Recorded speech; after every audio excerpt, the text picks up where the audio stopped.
Chapter 22. Jesus spoke to them again in parables, saying, The kingdom of heaven is like a king who prepared a wedding banquet for his son.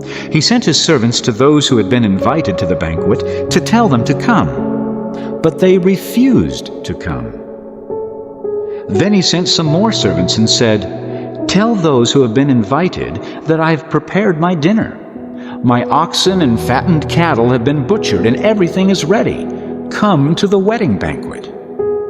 But they paid no attention and went off, one to his field, another to his business. The rest seized his servants, mistreated them, and killed them. The king was enraged. He sent his army and destroyed those murderers and burned their city. Then he said to his servants, The wedding banquet is ready, but those I invited did not deserve to come. Go to the street corners and invite to the banquet anyone you find. So the servants went out into the streets and gathered all the people they could find, both good and bad, and the wedding hall was filled with guests. But when the king came in to see the guests, he noticed a man there who was not wearing wedding clothes. Friend, he asked, how did you get in here without wedding clothes? The man was speechless. Then the king told the attendants, Tie him hand and foot and throw him outside into the darkness, where there will be weeping and gnashing of teeth. For many are invited, but few are chosen. Then the Pharisees went out and laid plans to trap him in his words. They sent their disciples to him along with the Herodians. Teacher, they said, we know you are a man of integrity and that you teach the way of God in accordance with the truth. You aren't swayed by men because you pay no attention to who they are. Tell us then, what is your opinion? Is it right to pay taxes to Caesar or not? But Jesus, knowing their evil intent, said, You hypocrites! Why are you trying to trap me? Show me the coin used for paying the tax. They brought him a denarius, and he asked them, Whose portrait is this, and whose inscription? Caesar's, they replied. Then he said to them, Give to Caesar what is Caesar's, and to God what is God's. When they heard this, they were amazed. So they left him and went away.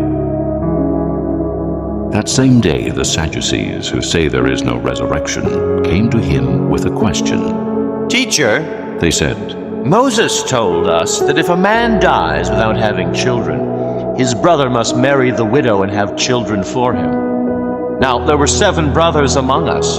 The first one married and died, and since he had no children, he left his wife to his brother. The same thing happened to the second and third brother, right on down to the 7th. Finally, the woman died.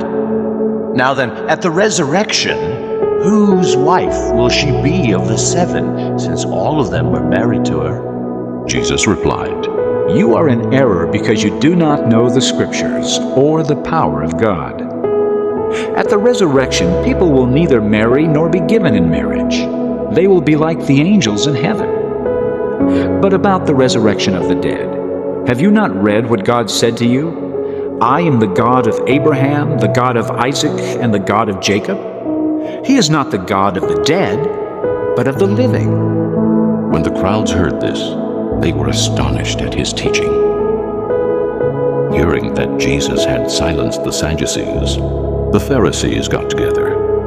One of them, an expert in the law, tested him with this question. Teacher, which is the greatest commandment in the law? Jesus replied, Love the Lord your God with all your heart, and with all your soul, and with all your mind.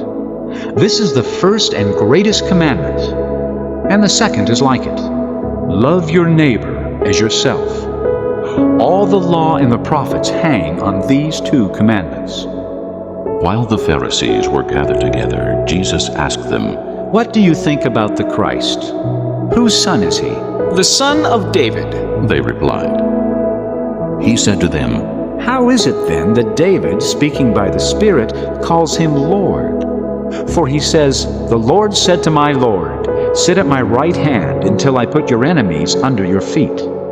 If then David calls him Lord, how can he be his son?" No one could say a word in reply, and from that day on, no one dared to ask him any more questions.